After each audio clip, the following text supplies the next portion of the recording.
Good morning, divorcing gracefully and beyond sisters. Happy Thursday. It's a gorgeous day here in New York. It's already, my car is reading 45 degrees. So it's a perfect spring day where it's chilly in the morning. We get to beautiful weather in the afternoon, and then it gets to be crisp at night. I don't know about you, but one thing that I enjoy to do. Hi, Diane. Good morning. What I enjoy to do when it's this time of year is I like to crack my window open at night. And it's just so nice to sleep with such crisp, clean air coming in the bedroom. Hi, Lori. Good morning. It's so good to see you. I'm so glad to see you guys joining me for coffee chat. It's the way that I love to start my day. And this was kind of like a fluke thing. I just decided to start it one day, and now I really enjoy it. So it's kind of becoming a real thing here, guys. So good morning, and for those of you who don't know me, I'm Donna Redowitz. I'm a licensed clinical social worker and rapid transformational coach. And what I do is I help women post-divorce reclaim their brilliance, fall in love with themselves, and attract true love that lasts, attract their soulmate. Should that be, that's what they want. Because sometimes we're very happy and we fall in love with ourselves and our lives are so brilliantly beautiful that we're happy where we're at, which is fine. That's the story that I wanted to share with you today. And we're going to get into the topic of coffee chat for today. But I wanted just to follow up yesterday. If you were listening into coffee chat, and if not, I will catch you up on it. I'm at a conference where I am with an event with the leaders in the coaching, transformational relationship coaching, business coaching, all different areas of coaching. Kind of think like Tony Robbins level. That's the level that I'm, with these coaches that I'm at, if not equal or above. So it's been an amazing experience to see the mindset, to see the shifts. And one of the things that I shared yesterday with the group is that this is a group who truly are living a life that they've created. It wasn't luck. It was they worked hard and they continue to work hard.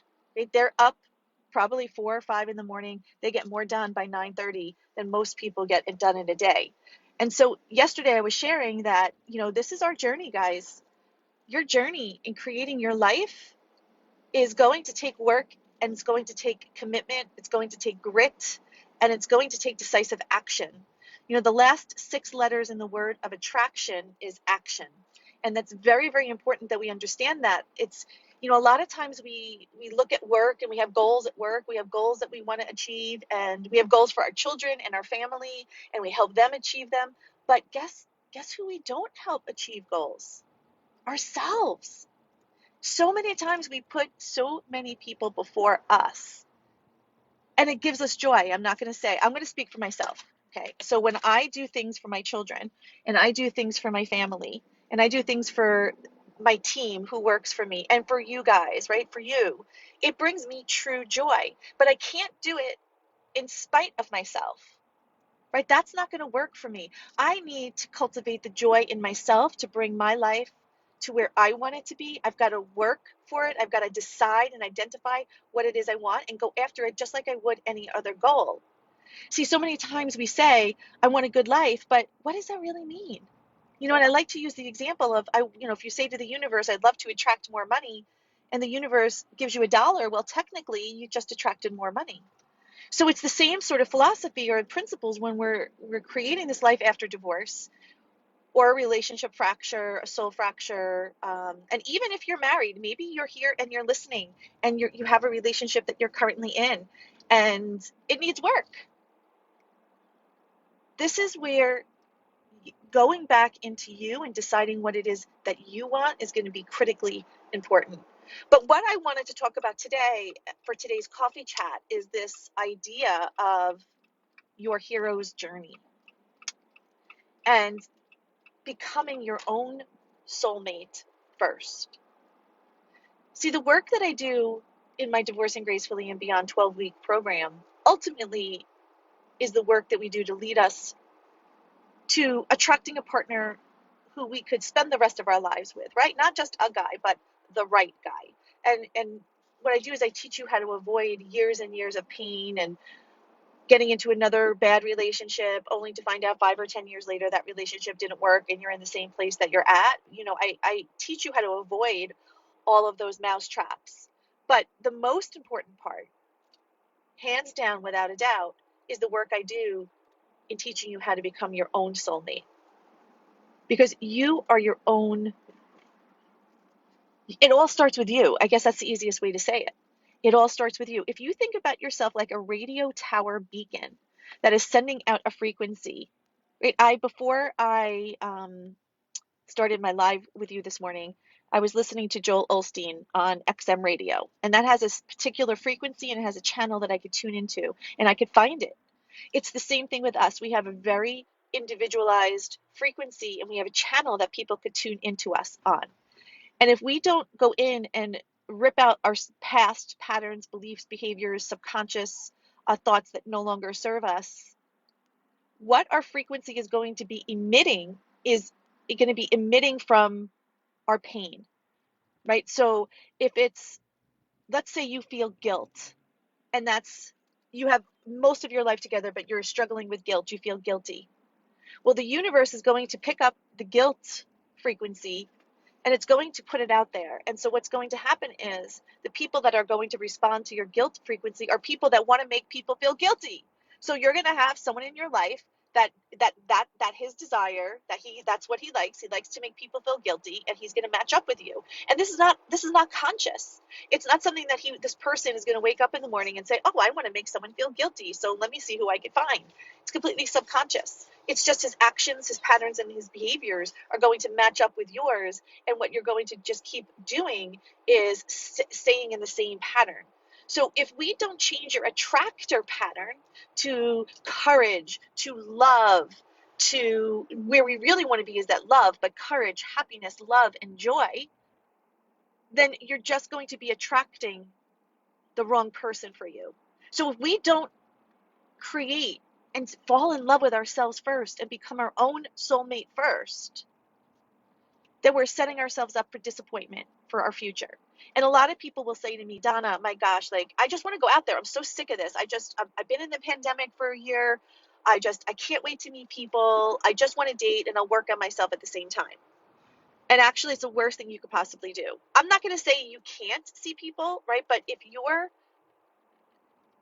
you're not, let's just think of the logic here. If you haven't fallen in love with yourself and you're not operating at a love frequency and you're operating in guilt or shame or blame or sadness and you're dating, let's just go by logic and frequency. Who do you think you're going to attract into your life? Even though they may seem like really nice people in the beginning, you'll only come to find out that they're not all that they were cracked up to be. So a lot of people in this world are doing the best we can. And including us, right? We're doing the best we can with what we have. The difference between the DG community and what I would call the Muggle world is the people outside of us, is the people outside of this community don't think that there's any other way. And they keep operating exactly the same way, almost robotic. So what we like to say is, if you look at their past, it's a really good predictor of their future because they're not changing anything. So their past now becomes a predictable reality. Where in Divorcing Gracefully and Beyond, what we say, us sisters, hi Gina, it's so good to see you. Hi Lori, Gina, Diane. What we like to say is that we may not be able to change the past because the past is the past. We could learn from the past. And I will guarantee you, in every mess, there's a miracle that we could take from our past. But what we say as a Divorcing Gracefully and Beyond sister is, I don't have power to change my past, but I have 100% power to change my now and to change my tomorrow. And so we don't believe that we're stuck and we have to do the same things that we're doing. Now, here's the challenge. Habit is a bitch. I think you guys know that habit is a bitch. And getting into a new routine and stepping into a new decision for your life and doing things that are outside what you normally would do are going to feel awkward, right? So when the women in my Divorcing Gracefully and Beyond program, one of the first, in the first 3 to 4 weeks together, it's just becoming aware of our feelings and our emotions, and it's getting used to this new way of thinking and being because it's very different than how we've acted in the past. Now, it has nothing to do with intelligence. It has nothing to do with someone's ability, intellectual ability, emotional IQ, right? EQ and IQ. It has to do with that person's determination, their decision, and their willingness to be led, and their willingness to feel uncomfortable. Because when you cross the bridge to success, to your life, that bridge isn't easy. It's uncomfortable. You're in a storm. But once you understand that that storm is not going to take you down, it's not there to hurt you, it's there for you, and you could weather the storm. And when you get to the other side, it's your rainbow. Now you could feel confident because you have someone that's walking there with you. Not only someone, but you have an entire community that's walking there with you. So think about this. Think about that concept of becoming your own soulmate. Think about how you talk to yourself. Think about the goals that you want. Think about how many people that you've invested your time and energy and love in helping them get to where they want to be. And think of how much time, energy that you've invested in yourself. And maybe look at that. Does that need to change? Do we need to do a me first? I like to say pound me first. Doesn't mean that putting yourself first is going to hurt anybody else. Matter of fact, putting yourself first is going to help everybody else in your life, including yourself. So, my friends, that brings us to the close of today's coffee chat. Casey and I are sending you off with lots of love. We wish you have a great day going into Starbucks and picking up my Americano, which I love. I do coconut milk with half a stevia packet. It's my thing. So I'll see you guys later. Love you. Have a great day. See you later. Bye.